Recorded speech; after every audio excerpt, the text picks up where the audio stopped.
Olá, minha gente, meu nome é Rogério Cavalcante. Neste canal, eu irei postar as aulas que eu gravei para as minhas turmas de graduação de Direito Civil.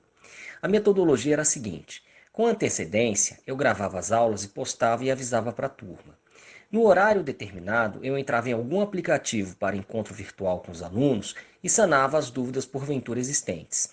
Espero que todos vocês gostem. Um grande abraço! Olá, minha gente, aula do dia 16 de junho de 2020, nossa última matéria antes da prova. Vamos falar sobre bens públicos, né, diferenciando-os dos bens privados, né? E talvez essa diferença ela esteja bem situada, né, na análise do artigo 98 do nosso Código Civil, que diz: são bens públicos os bens do domínio nacional pertencentes às pessoas jurídicas de direito público interno. Todos os outros são particulares.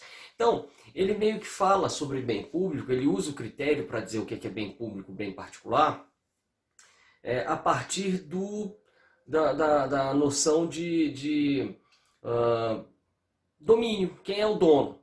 Se o dono for uma pessoa jurídica de direito público, este bem será público. Se o dono for uma pessoa jurídica de direito privado, este bem será privado. Mas aí, e eu participei da jornada de direito civil, eu apresentei um enunciado para interpretar o artigo 98, dizendo que o artigo 98 era insuficiente para dizer o que eram bens públicos e bens privados, porque existem alguns bens que, embora pertencentes a pessoas jurídicas de direito privado, eles têm uma afetação pública inegável. É o caso, por exemplo, dos bens pertencentes aos Correios. Eles pertencem a uma pessoa jurídica de direito privado. Você vai falar, professor, Correios? Os Correios são pessoas jurídicas de direito privado? São uma empresa estatal, mas a personalidade é de direito privado, embora o acionista único seja a União. Tá? Outros exemplos, a Terracap aqui no Distrito Federal, ela é uma empresa pública cujos acionistas são Distrito Federal, 51%, e União, 49%. Né? Os bens pertencentes à Terracap, teoricamente, por essa leitura aqui, eles seriam bens privados. Aí você vai me falar assim, professor, mas qual o problema de ser um bem privado? É porque o bem público ele tem algumas características que protegem este bem por integrar o patrimônio do Estado. Né? Então, esses bens públicos, por exemplo, não podem ser penhorados. Os bens públicos, por exemplo, não podem ser usucapidos. Né?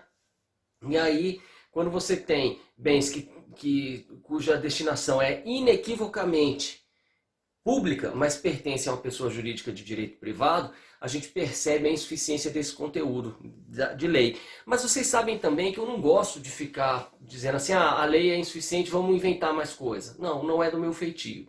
Eu procuro integrar essa lei com outros dispositivos, como por exemplo dispositivos constitucionais. Né? E se a gente for aqui, a gente vai perceber, né, que tudo bem, os bens que pertencem a pessoas jurídicas de direito público são públicos, né? Mas existem pessoas jurídicas de direito privado que prestam serviços públicos.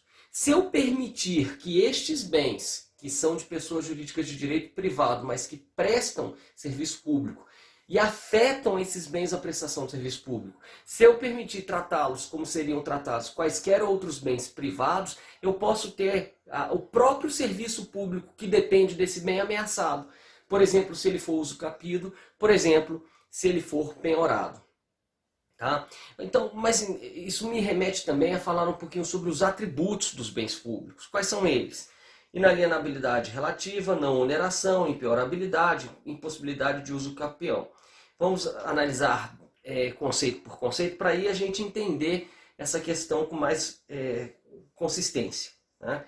A questão da possibilidade de se alienar ou não os bens públicos consta dos artigos 100 e 101 do Código Civil, a saber, 100.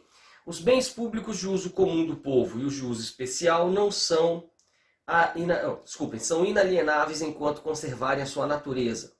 Né, de bem de uso comum ou de bem de uso especial. Aí você vai me falar assim, professor, não estou entendendo nada, eu não sei o que é um bem público de uso comum, eu não sei o que é um bem público de uso especial e não sei se existe outro. Existe o bem nominal. Então existem três: bens públicos de uso comum, bens públicos de uso especial e bens públicos dominiais. Tá? Gente, o bem público de uso comum, ele é aquele cujo bem não pode ter a sua posse explorada exclusivamente por uma pessoa. Ou seja, o uso dele deve ser concomitante por todos. Daí o nome bem de uso comum. Né? Rios, estradas, parques, né? Você pode até fechar o parque para visitação, mas você nunca vai permitir que um particular tenha posse exclusiva sobre aquele bem. Tá? Então, os bens de uso comum são bens públicos sobre os quais recai uma impossibilidade de você ter uma utilização exclusiva por um único particular. Tá? Nós temos os bens de uso especial, que são aqueles que são utilizados pelo Estado, né? Pelas pessoas jurídicas de direito público, normalmente, para prestarem os seus serviços. E aí nós podemos falar desses bens, por exemplo, nas próprias repartições públicas. O prédio da Procuradoria é um bem público de uso especial. Né? Os carros da Procuradoria são bens públicos de uso especial. Então nós temos de uso comum o estacionamento da Procuradoria, o estacionamento público em frente à Procuradoria é um bem público de uso comum. O prédio da Procuradoria é um bem público de uso especial. Né? Mas nós ainda temos os bens dominiais. Os bens dominiais são aqueles bens públicos que nem se enquadram como bens de uso comum, nem se enquadram como bens de uso especial. E eles podem ser objeto de direitos pessoais ou reais pela administração pública. Então, aqueles bens que a administração pública vende, aluga, empresta, são bens públicos dominiais. É como se ela tivesse esses bens sob o seu domínio e, portanto, ela pudesse usar esses bens para esse tipo de negócio jurídico. Ok? Seguindo. Os bens públicos dominiais podem ser alienados, observadas as exigências de lei. Entende-se por bens públicos de uso comum do povo os rios, mares, estradas, ruas, praça, enfim, todos aqueles bens cuja utilização pode ocorrer concomitantemente por todos, sem que se tolere sua utilização exclusiva em detrimento dos demais cidadãos. Por quem quer que seja. São bens de uso especial aqueles afetados à prestação de determinados serviços públicos, tais como edifícios ou terrenos destinados a serviço ou estabelecimento da administração federal, estadual, territorial, municipal, inclusive os de suas autarquias. Em ambos os casos, os bens estarão nos dizeres de José dos Santos Carvalho Filho, afetados, porquanto serão utilizados para um determinado fim público, seja diretamente, seja pelo uso de indivíduos em geral. Na hipótese do bem não estar vinculado ao uso comum nem ao uso especial, ele será chamado de bem dominial, e este é o bem que pode ser vendido. Tá? Bom, os bens públicos de uso comum do povo, de uso especial, por estarem afetados a finalidades reconhecidamente de interesse público, são inalienáveis. Caso eles percam essa finalidade, eles podem ser desafetados, podem ser transformados em bens dominiais e aí sim poderão ser vendidos. Tá? Mas enquanto eles estiverem afetados, sendo bens de uso comum ou sendo bens de uso especial, eles tornam aquele bem público inalienável. Eles têm que ser desafetados, transformados em bens públicos dominiais ou dominicais, tanto faz, para que só assim possam ser vendidos, alugados, dados em superfície e assim vai.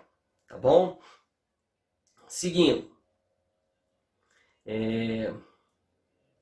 Por isso que a gente fala que a inalienabilidade é relativa, porque ela só vai durar enquanto o bem for de uso comum ou de uso especial. Né? Mas não apenas isso, inalienáveis são os bens públicos. Além disso, são impassíveis de oneração, vale dizer, de serem oferecidos em hipoteca, penhor ou anticrese.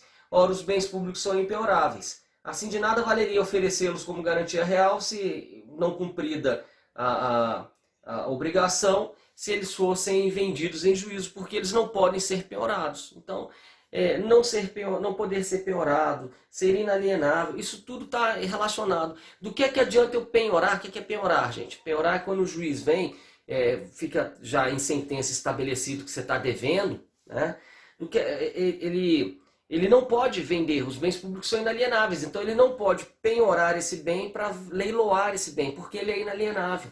Então uma coisa está muito relacionada à outra. Tá? Então os bens públicos são inalienáveis, não podem ser objeto de garantias reais, eles não podem ser dados em garantia, eles não podem ser penhorados, que é aquele ato judicial que o juiz toma o bem do devedor, leva para depois levar a leilão e com a venda saldar a dívida. Ele não pode, isso não pode acontecer com os bens públicos, pode acontecer com bem privado, mas com bem público não.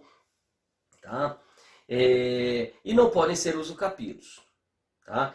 Agora, e essa história de que ele não pode ser penhorado, a gente deduz do artigo 100 da Constituição, que diz: os pagamentos devidos pelas fazendas públicas federal, estaduais, distrital e municipais, em virtude de sentença judiciária, far-se-ão exclusivamente na ordem cronológica de apresentação dos precatórios e à conta dos créditos respectivos, proibida a designação de casos ou de pessoas nas dotações orçamentárias, nos créditos adicionais abertos para este fim. Ou seja, as dívidas do Estado, elas não são cobradas em juízo por meio da tomada de bens públicos, da penhora de bens públicos. Eles são impenhoráveis. Qual é o regime de cobrança das dívidas do Estado? Vem uma sentença, essa sentença ela transita em julgado, vem o cumprimento de sentença, e aí, se for o Estado condenado a pagar 1 milhão, o tribunal ele comunica ao Executivo que o Estado foi condenado a pagar 1 milhão, para que esta dívida entre no orçamento do ano seguinte.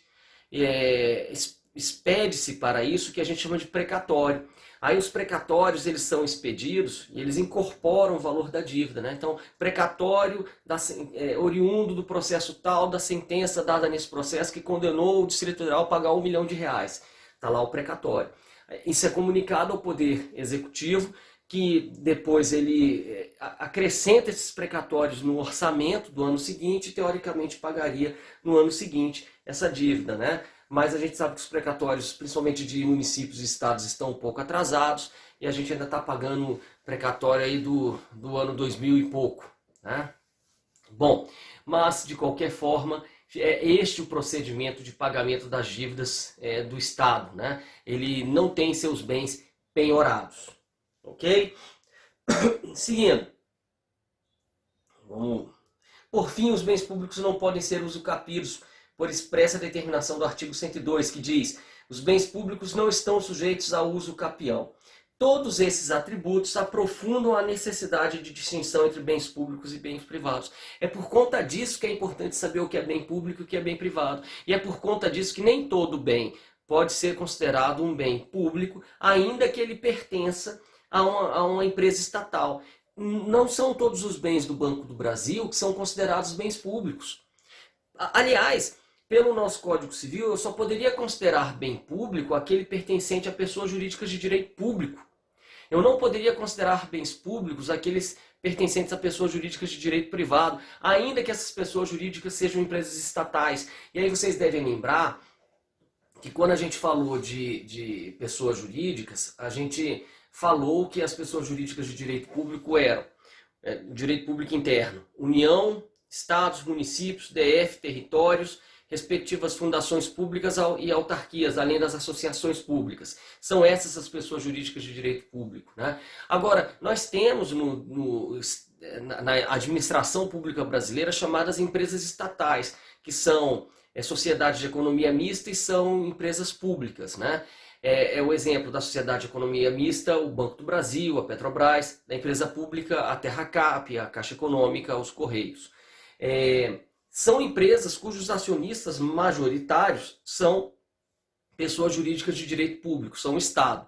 Mas elas em si não são pessoas jurídicas de direito público. Elas em si são pessoas jurídicas de direito privado. Portanto, os seus bens, via de regra, são considerados bens privados.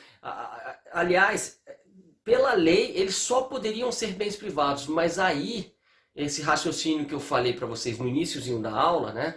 Se a gente levar isso a ferro e fogo, A gente pode dizer que os bens pertencentes aos correios, por exemplo, eles podem ser usucapidos e penhorados. Mas se eu penhorar todos os bens do correio e usucapir esses bens, então se os correios ficarem sem bens, eles não vão conseguir prestar o serviço que é monopólio deles, pela Constituição.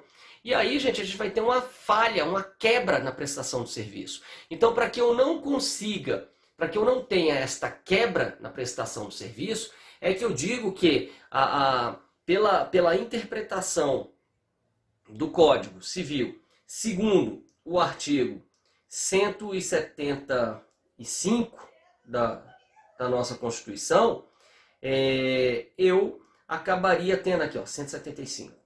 Pela leitura da Constituição, segundo a ótica do artigo 175, se eu permitisse que bens dos Correios e da Terra Cap, por exemplo, vocês sabem que o Distrito Federal ele não tem reserva patrimonial considerável, né? Se ele quiser expandir algum bairro para algum local, normalmente essas terras pertencem à Terra Cap. É ela que licita. O Noroeste foi ela que licitou. Águas Claras, muitos lotes foram da Terra Cap. Sudoeste, os lotes eram da Terra Cap. Então a Terra Cap funciona como uma espécie de reserva patrimonial para o Distrito Federal. E aí, à medida que as cidades elas precisem ser expandidas para algum vetor, né, a Terra Cap ela meio que comparece facilitando isso, licitando terrenos. Tá? Mas aí vem uma coisa interessante que imaginem vocês se eu permitisse que todos os bens da Terra Cap fossem penhorados, fossem usucapidos, né? Eu não teria mais essa reserva patrimonial para o Distrito Federal para que ele expandisse as suas cidades para o lugar certo. Aí sim que a gente viveria só em invasões, entendem? Então, os tribunais eles falaram assim, ó, todas as vezes que as pessoas começaram a brigar tentando penhorar bens da Terra Cap, tentando usucapir bens da Terra Cap, os tribunais disseram o seguinte, tudo bem, são pessoas jurídicas de direito privado, mas esses bens dela estão afetados a uma finalidade pública. Logo, eles são considerados bens públicos por afetação, não por titularidade. Tá? Então vejam isso aqui, gente. Seguindo aqui o roteiro, olha isso. Aqui, deixa eu ler isso aqui para explicar para vocês o que eu acabei de falar. Mas o que dizer de bens pertencentes a pessoas jurídicas de direito privado que tenham inegável vocação para o atendimento dos serviços públicos aos quais se vinculam? Imaginemos, nesse sentido, os bens da empresa pública ECT, vinculados à prestação dos serviços postais. Seria crível que fossem usucapidos, penhorados ou alienados? E o que dizer dos bens da Terra Cap, empresa pública distrital que administra toda a reserva de bens imóveis no DF, a serem licitados para instalação, por exemplo, de novos bairros na capital? Seriam usucapíveis, comprometendo completamente a política pública de ocupação ordenada do solo distrital?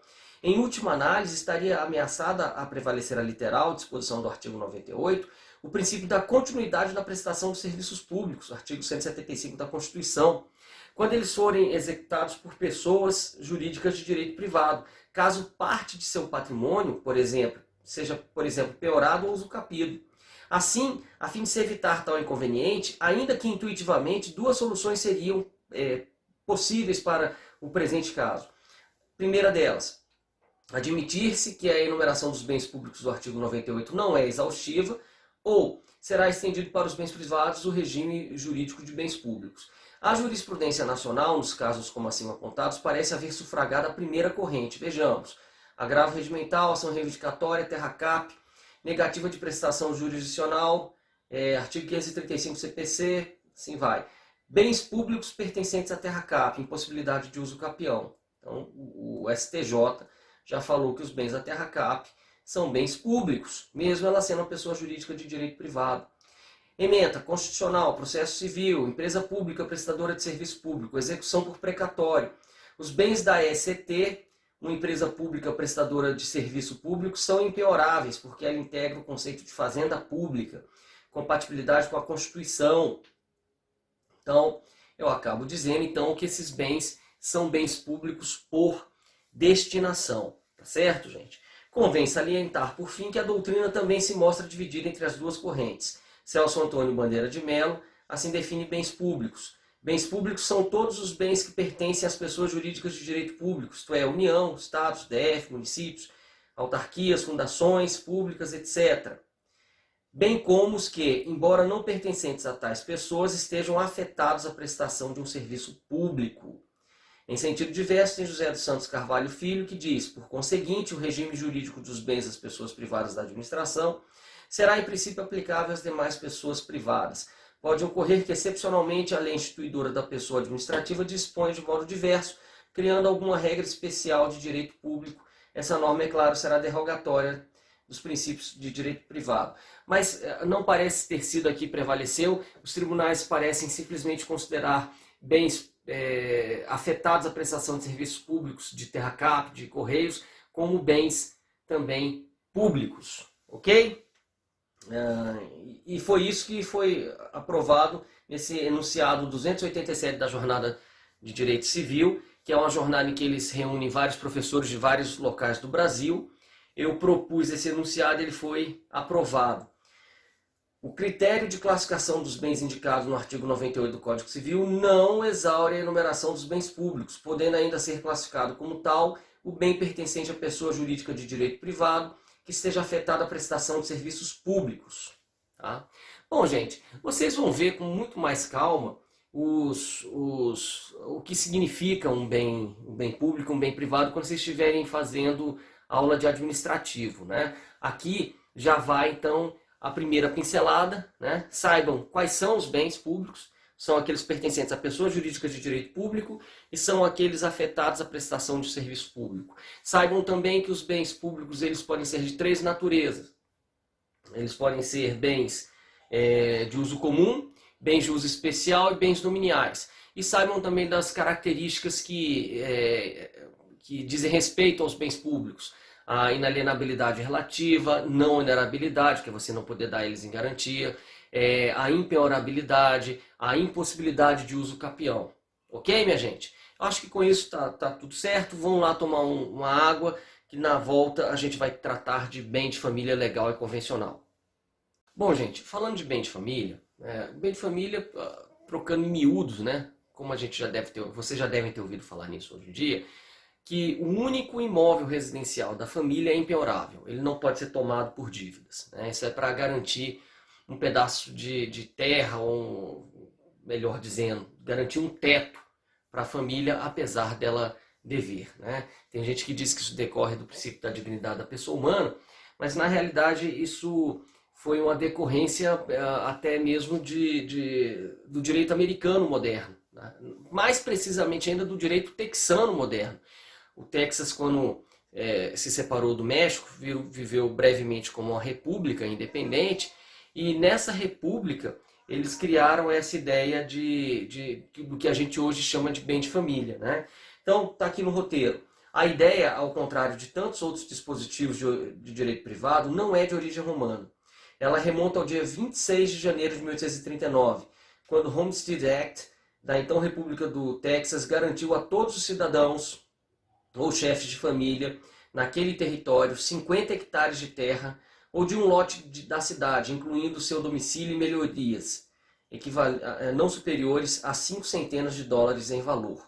O dito avanço civilizatório inspirou a legislação de diversos países, entre eles do Brasil. E o nosso Código Civil de 16 ele criou o que nós chamamos de bem de família, inspirado neste dispositivo texano. O dispositivo texano é de 1839, nosso Código Civil era de 1916. Então havia uma proximidade, inclusive, aí, temporal entre os dois, né? Não era assim tão próximo, mas havia uma proximidade entre os dois. Clovis Bevilacqua, porém, asseverou que o alcance do Instituto àquela época não foi significativo, tanto em terras brasileiras como em americanas, embora nele reconhecesse algum amparo ao lar familiar. Feitas tais digressões, vejamos como o Instituto foi no Código de 16 pela primeira vez disciplinado. Era o artigo 70. É permitido ao chefe da família destinar um prédio para domicílio desta com cláusula de ficar isento de execução por dívidas, salvo que provierem de impostos relativos ao mesmo prédio. Essa isenção durará enquanto viverem os cônjuges. 71. Para o exercício desse direito, é necessário que os instituidores, no ato da instituição, não tenham dívidas cujo pagamento possa ser prejudicado. Então, na realidade, ele dizia o seguinte, tinha aqui alguns dispositivos. Ele dizia assim, ó, se você quiser que o seu lar fique isento de execuções, de dívidas que você tem, primeiro, antes de ser devedor de qualquer coisa, você vá lá e inscreva aquele bem como bem de família. E aquilo vai ficar no cartório de registro de imóveis, porque qualquer credor, sei lá, que queira fazer negócio contigo, que queira te emprestar dinheiro, quando ele consultar a situação do teu imóvel, ele vai ver que aquele imóvel é impenhorável. Era assim que funcionava. Isso não teve muita repercussão, porque as pessoas não se davam ao trabalho de fazer uma escritura pública e ir registrar um bem como bem de família. Tá? Então o negócio meio que ficou em banho-maria. Tá? Mas, a partir da década de 90, né, veio uma lei, né, a Lei 8.009, né, que mudou um pouquinho a face do negócio. Agora, para você ter um bem reconhecido como bem de família, você não precisa registrar o bem como bem de família. Não precisa. Agora, se você, o único imóvel do casal com finalidade residencial já é automaticamente considerado bem de família, ainda que você não faça nenhum registro. Então a coisa passou a ser automática, tá certo? Então a Lei 8.009 foi a lei que transformou isso tudo e diz: o imóvel residencial próprio do casal ou da entidade familiar é impenhorável e não responderá por qualquer tipo de dívida civil, comercial, fiscal, previdenciária ou de outra natureza contraída pelos cônjuges ou pelos pais ou filhos que sejam seus proprietários e nele residam, salvo nas hipóteses previstas nessa lei. A impenhorabilidade compreende o imóvel sobre o qual se assentam a construção, as plantações, as benfeitorias de qualquer natureza e todos os equipamentos, inclusive os de uso profissional ou móveis que guarnecem a casa desde que quitados. Então, gente, isso foi uma revolução no direito brasileiro. Por quê? Porque agora o imóvel residencial da família, ele era automaticamente protegido. Não precisava os donos, né, o marido e a mulher juntos, irem a um cartório para falar: nós queremos proteger o nosso imóvel contra futuras dívidas, registrando como bem de família. Não, isso é automático. Aí isso fez com que o Instituto ganhasse muita força. Tá? Então ele incide automaticamente, ao contrário daquele modelo do Código de 16. Então o Instituto passou a ser chamado de bem de família legal, para diferenciá-lo do bem de família convencional, que era aquele previsto lá no Código de 16, que para você contar com ele, você tinha que ir a um cartório e falar: eu quero que registre meu imóvel como bem de família. Não precisava e ficou um negócio meio inútil. Porque, eu volto a dizer, agora, se você tem um imóvel residencial para a tua família, esse imóvel, a partir de 1990, ele já era automaticamente protegido contra penhoras. Ah, mas eu estou devendo para todo mundo, essas pessoas podem tomar a minha casa? Não, a sua casa não pode. Existem exceções e nós vamos ver, tá? Mas normalmente, se a sua casa for uma casa que não for uma dívida que enquadrada em algumas poucas exceções, a resposta genérica é de que sua casa não pode ser tomada por conta de dívidas. Tá? Até antes de 1990 acontecia isso. Só se você tivesse registrado a sua casa como bem de família é que ela estaria imune à cobrança de dívidas, e você só poderia registrar se você não tivesse dívidas pendentes, tá certo? Para não prejudicar credores antigos. Tá? Então era mais ou menos essa a lógica do negócio. Tá? Bom, mas o bem de família que demandava o registro, que era o do Código Civil, ficou sendo conhecido como bem de família convencional, e aquele da Lei 8.009, que incidia automaticamente, ficou conhecido como bem de família legal. Tá? A primeira questão, portanto, que o leitor atento pode estar se fazendo é: quando estarei diante do bem de família legal e quando estarei diante do bem de família convencional? E aí vem a Lei 8.009 e determina uma coisa muito legal. Olha só. Ela diz que o imóvel residencial próprio do casal ou da entidade familiar é impenhorável e não responderá por dívidas. Assim, se a família é proprietária de apenas um imóvel residencial, este será bem de família por força de lei, isto é automático. Agora, se ela for proprietária de 2 imóveis residenciais, aí a coisa ela fica diferente, porque o artigo 5º da Lei 8.009 fala assim: Para os efeitos da impenhorabilidade de que trata esta lei, considera-se residência um único imóvel utilizado pelo casal ou pela entidade familiar para moradia permanente. Parágrafo único. Na hipótese do casal ou entidade familiar ser possuidor de vários imóveis utilizados como residência, a impenhorabilidade recairá sobre o de menor valor, salvo se outro tiver sido registrado para esse fim no registro de imóveis. Então, gente, olha só, se a pessoa tem mais de um imóvel residencial, ela vai ter que dizer qual que ela quer que seja o bem de família, porque senão a proteção vai recair automaticamente sobre o mais barato. Tá? Então, bem de família legal incide sobre um imóvel. Então, normalmente as pessoas têm um imóvel residencial. Este é o bem de família legal. Mas se ela tiver 2 imóveis, o bem de família legal vai ser o imóvel residencial mais barato. Agora, se ela quiser que o bem de família seja o imóvel residencial mais caro, o que é que ela vai fazer? Ela vai registrar o mais caro como bem de família. Aí a necessidade do bem de família convencional. Tá?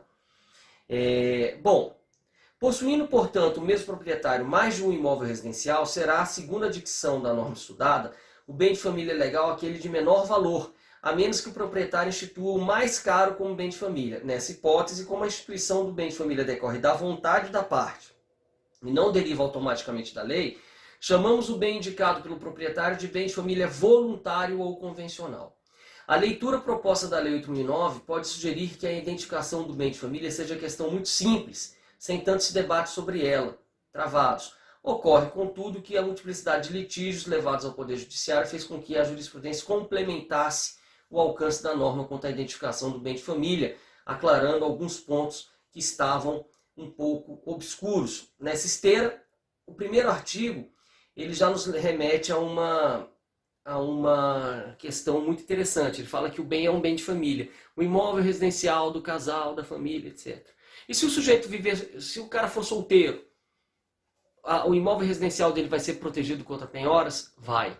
A jurisprudência foi caminhando até dizer que bem de família, na realidade, a proteção aqui era do teto, era da moradia.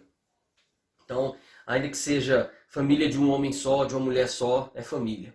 Tá? Então, isso sofreu muito alargamento. Tá? Bom, além disso, embora a primeira leitura da norma nos informe que o imóvel a ser protegido ordinariamente deverá estar edificado para servir como moradia, alguns julgados flexibilizam tal exigência. Imaginamos assim um lote residencial onde ainda não se viva pelo fato da família não haver ainda somado os valores necessários para erigir a indispensável moradia. Pareceria estranho perder sua natureza de bem de família por esse singelo fato. Assim, somente cada caso concreto indicará se um lote ainda não construído poderá ou não ser considerado bem de família. Então, em alguns julgados eles consideram e outros não. A discussão mais enriquecedora, entretanto, a respeito da Lei 8.009, versa sobre as hipóteses em que o bem de família pode ser penhorado. E eles estão no artigo 3º. Esse artigo talvez seja o artigo mais importante da lei. Tá? A impenhorabilidade é oponível em qualquer processo de execução civil, fiscal, previdenciária, trabalhista ou de outra natureza, salvo se, vamos lá, inciso 2º, pelo titular do crédito decorrente do financiamento destinado à construção ou aquisição do imóvel. Ou seja, se eu pego um empréstimo para comprar a minha casa e não pago, quem me emprestou o dinheiro pode penhorar a minha casa. Então, as prestações do imóvel, se elas não forem pagas, elas podem gerar a penhora do imóvel. É o que diz o inciso 2º. Terceiro, pelo credor de pensão alimentícia, resguardados os direitos sobre o bem do seu coproprietário que com o devedor integre união estável ou conjugal, observadas as hipóteses em que ambos responderão pela dívida. Tá? Então, gente, questão de dívida de alimentos, ela pode justificar a penhora do bem. Né? Então vamos aqui, a gente vai falando de um em um aqui. Bom, deixa eu localizar.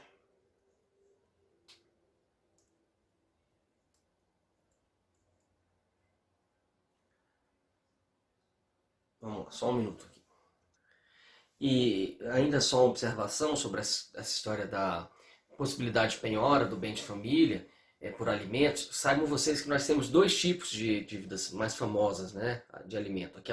Aqueles alimentos derivados de relações de família. O pai deve pensão para o filho, né, ele pode perder o bem de família dele se ele não pagar essa pensão. E uma outra hipótese é dos alimentos devidos por atos ilícitos. Então, quando alguém mata uma pessoa, ela muitas vezes tem que ficar pagando pensão para a família do morto. Esta pensão também tem natureza de alimentos. E a casa do sujeito pode ser tomada em virtude desse tipo de dívida, tá? Da pensão que ele tem que pagar por morte. Atente-se, por outro lado, que o resguardo à parte que toca ao meeiro inviabiliza por completo a penhora do bem, não se admitindo que este seja alienado e que metade do dinheiro se entregue ao coproprietário que não figure como simultâneo devedor. Por fim, lembremos que se o meeiro for também simultâneo devedor dos alimentos em relação ao mesmo credor, a penhora integral do imóvel será permitida, como ocorreria na hipótese do casal residente no apartamento próprio. A quarta exceção à impenhorabilidade trata das dívidas tributárias e condominiais incidentes especificamente sobre o imóvel. Então, não pagou a taxa do condomínio, não pagou o IPTU, meu amigo, seu imóvel pode ser penhorado ainda que seja bem de família. Tá?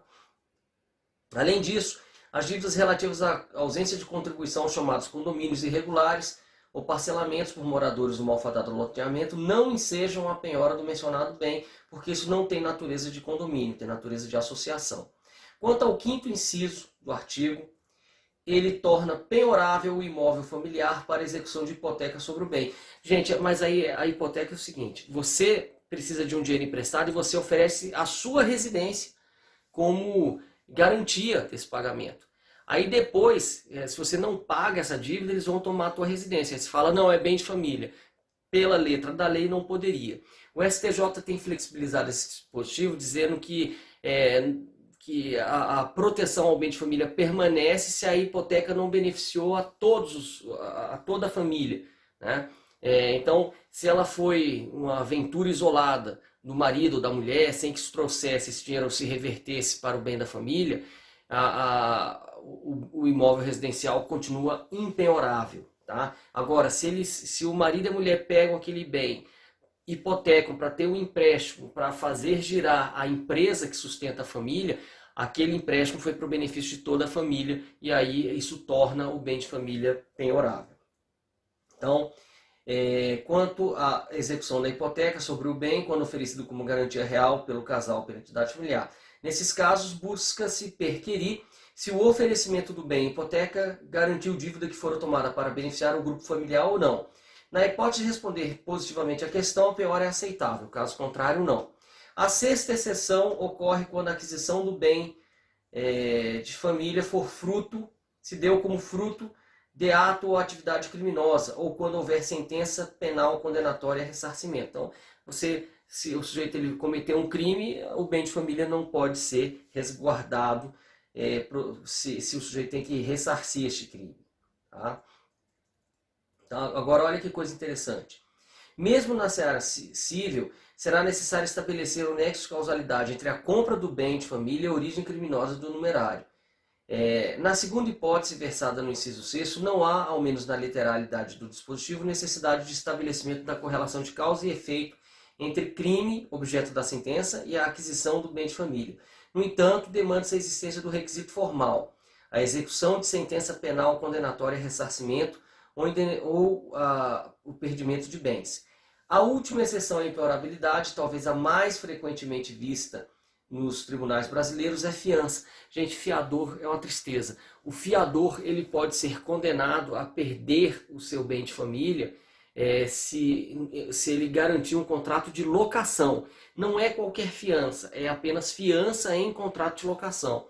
Então, se você é fiador em contrato de locação e o inquilino não paga a dívida, o fiador pode perder a casa. Tá bom? Isso os tribunais já disseram que pode mesmo. Tá? Bom, então os aspectos mais relevantes do bem de família legal foram o bem de família convencional, minha gente. Vocês vão ver ao estudarem direito de família, deixa eu só localizar aqui no Google o nosso Código Civil, que a gente vai dar uma pincelada por alguns dispositivos.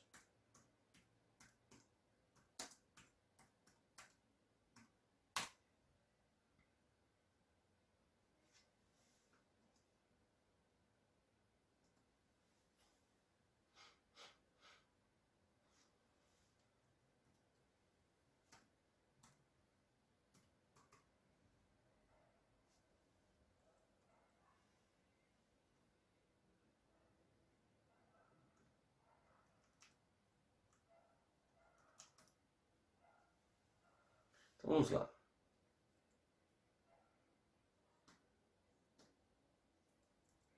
Artigo 1711. Podem os cônjuges ou a entidade familiar, mediante escritura pública ou testamento, destinar parte do seu patrimônio para instituir bem de família, desde que não ultrapasse um terço do patrimônio líquido existente ao tempo da instituição, mantidas as regras sobre impenhorabilidade do imóvel residencial estabelecido em lei especial. Então ele está dizendo que você pode voluntariamente nomear o bem mais caro como bem de família. Mas um requisito de caráter objetivo é: este imóvel não pode representar mais do que um terço do patrimônio líquido do casal. Tá? Outro dispositivo interessante é que artigo 1715, o bem de família é isento de execução por dívidas posteriores à sua instituição, salvo as que provierem de tributos relativos ao prédio ou de despesas de condomínio. Aqui vem uma coisa muito legal, que é a seguinte: ele protege mais o bem do que a outra lei, porque a outra lei tem 6, 7 exceções lá sobre impenhorabilidade. Este aqui só fala dívidas anteriores à instituição e dívidas relacionadas às despesas de condomínio ou tributárias. Então, são hipóteses mais restritas, ele protege mais o bem. Só que, em compensação, embora ele proteja mais, existe um problema, que ele torna o bem inalienável, relativamente inalienável. Aqui, cadê?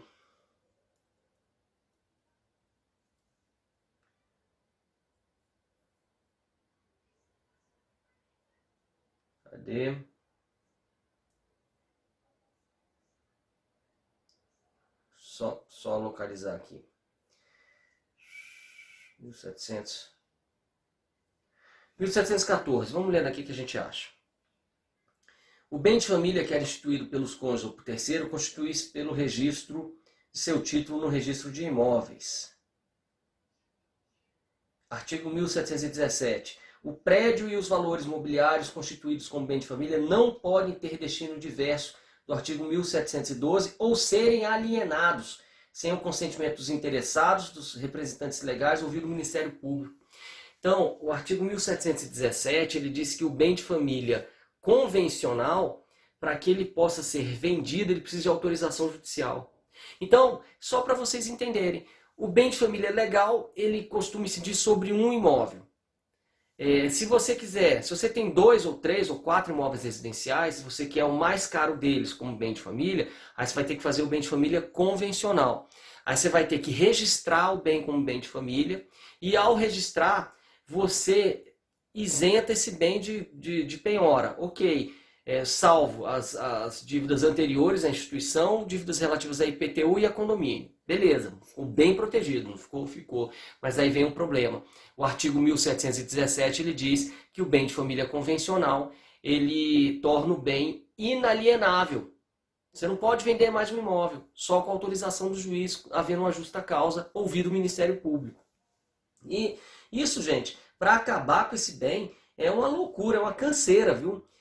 Olha só, o 1719 começa a falar: comprovada a impossibilidade da manutenção do bem de família nas condições em que foi instituído, poderá o juiz, a requerimento dos interessados, extingui-lo ou autorizar a subrogação dos bens que constituem outros, ouvidos o Ministério Público.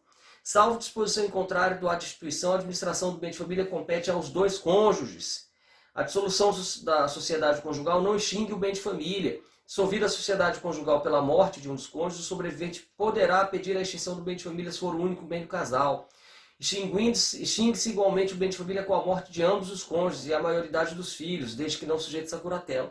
Então vejam que instituir não é tão difícil. Agora, por fim, esse bem de família é uma canseira. E, portanto, gente, eu recomendo que vocês não saiam aconselhando a instituição desses bens de família de qualquer jeito, porque eles podem tornar o bem inalienável e nem sempre isso é muito interessante. Tá bom? Mas então, isso aqui é só uma visão geral. Quando vocês estiverem estudando direito de família, vocês vão estudar novamente bem de família. Mas vocês não podiam sair de Civil 1 sem pelo menos ver isso rapidamente. Ok, gente? Com isso, nós encerramos a matéria do semestre. Ok? Ao longo do semestre, a gente vai pensar em outras coisas aí para completar a nossa carga horária e talvez começar a ver já a matéria do próximo semestre. Mas, de qualquer forma, foi um prazer ter podido compartilhar, ainda que virtualmente, esse semestre com vocês. Tá bom, gente? Um grande abraço.